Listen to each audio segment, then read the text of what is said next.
We're going to look at the sugya of Eid Zomem and Sanhedrin Daf Chav Zayin and Aleph, and just a few words of background.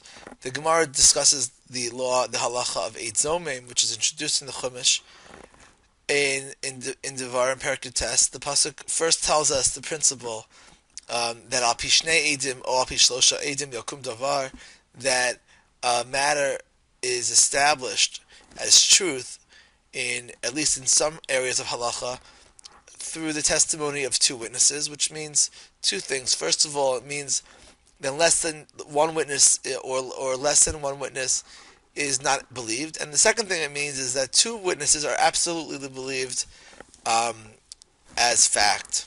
And here the Torah brings up the possibility that the witnesses are lying, and we have a case to determine if they're telling the truth or lying, and if they're established to be lying, v'yasitzem lo, then you punish them kasher zamam la'asos le'achiv, in the same way that these false witnesses were trying to harm their friend falsely. They get that same punishment or consequence that they were seeking to impose on the other person. And what's interesting about Eid Zomem is that essentially you have one pair of witnesses who come to testify in the matter, then another two witnesses come to invalidate them and say that you were not telling the truth, and we believe the second set of witnesses. And the pasuk itself doesn't really explain why it is that the second witnesses are believed over the first.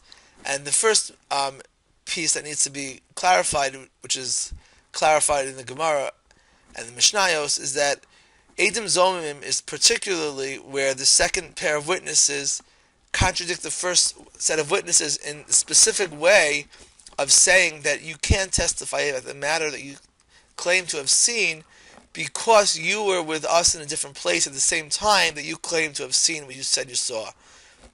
In other words, they don't contradict the testimony, but they contradict the witnesses' claim that they saw the event.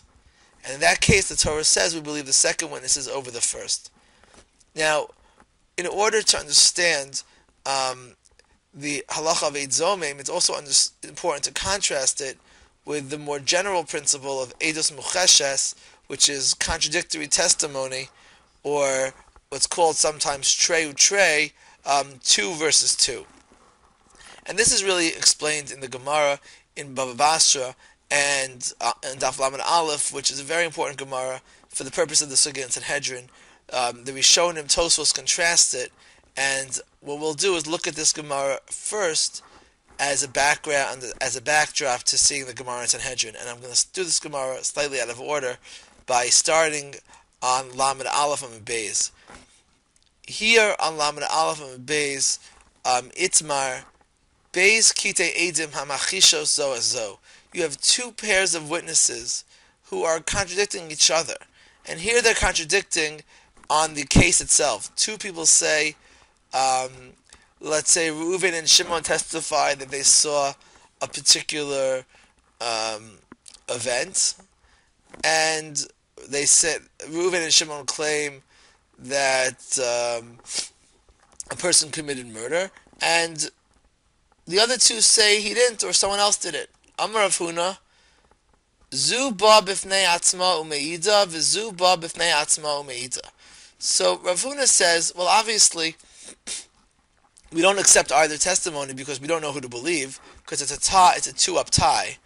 But for future reference, either pair can testify in another case, and they're not invalidated. Even though we know for a fact that one of them was lying, we don't invalidate them for future cases. All four witnesses remain kosher witnesses, with one caveat: they can only testify on their own, either pair of witnesses. Reuven and Shimon can testify, Levi and Yehuda could come testify, but you can't mix and match and have Reuven and Levi come together to prove a case, because we know for a fact that one of those two witnesses has lied in the past in Beis Din and is therefore invalid. Rav Chisda Amar Bahade Sahade Shakri Lamali. Rav Chisda says we don't believe any of these witnesses in the future because we know that they might have lied before, and therefore they're invalid for the future. Um, the Rashbam here on this in the commentary on the side of Bava Basra gives the reasons for these two opinions. That Rav Huna says they can testify in the future. Rav Huna says they can testify in the future because even though it's a doubt whether they've lied in this case, we follow chazaka when in doubt. We follow cheskas kashrus, that the witnesses started off with a presumption when they were born of being kosher. We don't change that presumption unless we have proof. And therefore, they maintain their cheskas kashrus and they're kosher for the future. Reb Chisda also maintains that it's a suffix and it's a doubt whether they've lied, but because of that doubt, we reject them because we follow what he calls the cheskas mamon. That if they're going to testify about a new case that someone owes money, so we're not going to decide a case to change the status quo in that case based on a suffix witness, but we'll maintain the mamon becheskas, the person who had it before, and ultimately we can't accept their testimony. So essentially what the machlokas here is with Rav Huna and Rav Chisda is when you have a tie, a 2 against 2 tie with 4 witnesses, 2 contradicting 2 witnesses on a case, in respect to future cases, we have a doubt as to whether they told the truth or they lied, and we have a machlokas how we resolve the doubt, which chazaka we follow. The Gemara just prior Aleph on the very bottom raises a case which is somewhat similar in that it's a case of a conflict with pairs of witnesses, which Gemara will compare in a second. But the background to this case is that it's a debate about land ownership. Now, there's basically 3 ways to establish someone as the owner of land. One is to show that you inherited the land. The second is to prove that you bought it through a document which states that you bought the land. And the third is through chazaka, which is proof that you've been living on the land for at least 3 years. And what that proves is that there's a presumption that you bought it since you can prove that you've been living there for 3 years and no one has ever made a claim to their ownership. It's not a right by virtue of squatting, but it's a presumption that you bought the land if you've been living there for 3 years. So here you have 2 people, Zeh Omer Shalavosai, V'Zeh Omer Shalavosai. You have 2 litigants, each one claims to have inherited the land. And obviously they're not brothers. Hai Aisi Sahade Ta'avahase, Ve'achla Shnei Chazaka. The first brings proof that witnesses that can say that his parents lived there and that he's been living there now himself for 3 years without any one claiming the land. V'hai, and the other, Aisi Sahade Ta'achla Shnei Chazaka. The second brings witnesses who say that he too has been living there for the past 3 years. So they have chazaka. So this is a contradiction. Who's been living there for the past 3 years? Right? One claims that it's his and he has witnesses that he inherited it and that he had a chazaka. And the other who claims it's his and he inherited it has witnesses only to the fact, to the claim that he's been there for 3 years. Amar Rav Nachman. So Rav Nachman says, Uki achila lebahade achila. Put the achila, meaning the chazaka, against the chazaka. They cancel out. V'uki ara becheskas avahasa. So litigant number 1 should win because it's these 2 testimonies, which are clearly contradicting, should be canceled out and disregarded. And what remains is testimony that the first litigant inherited the land, and the first litigant therefore wins. Amalei Rava responds, Ha'edus mucheshasi. You can't accept this testimony because it's contradicted. Amalei, so Rav Nachman responds, Nehidi it's kachash be'achilasa.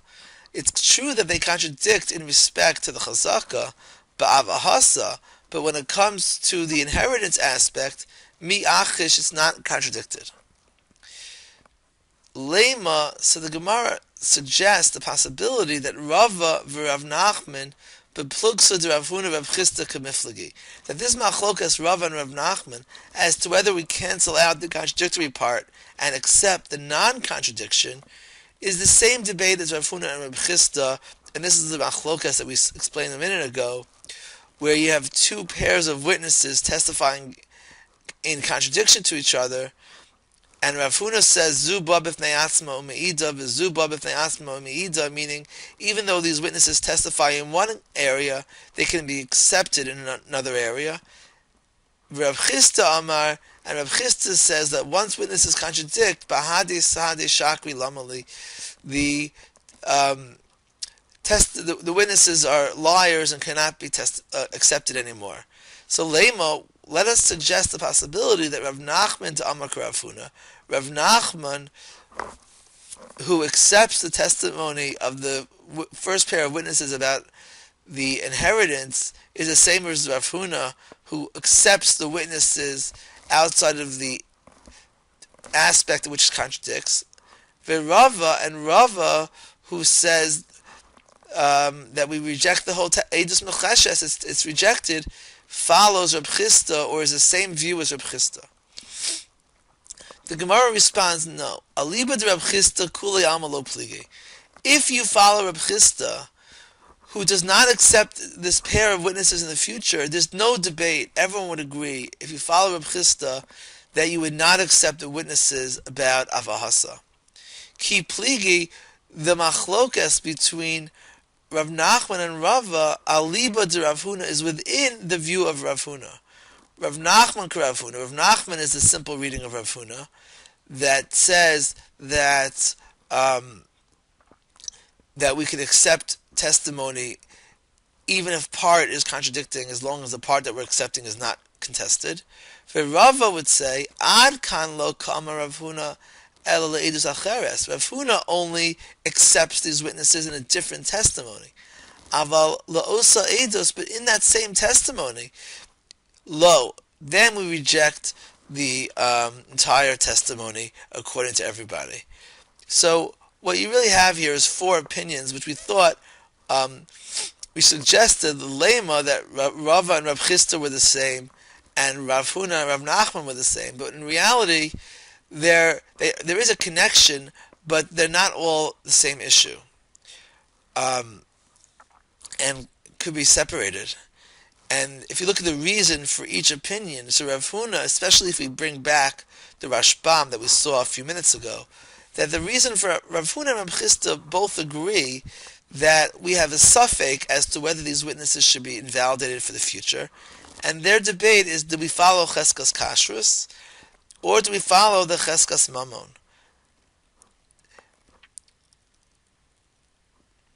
But Rav Nachman and Rava are debating a different issue. They're debating, there's a mistake, it's Osa Edus, and their debate is that Rava thinks that Edus, basically, Edus Shabbatla Miksasa Batla Kula, that within the same testimony, once you reject part, you have to reject all of it. And Rav Nachman thinks we can divide the testimony and accept part. But in a different testimony, everyone would agree that it could be accepted, like Rav Huna.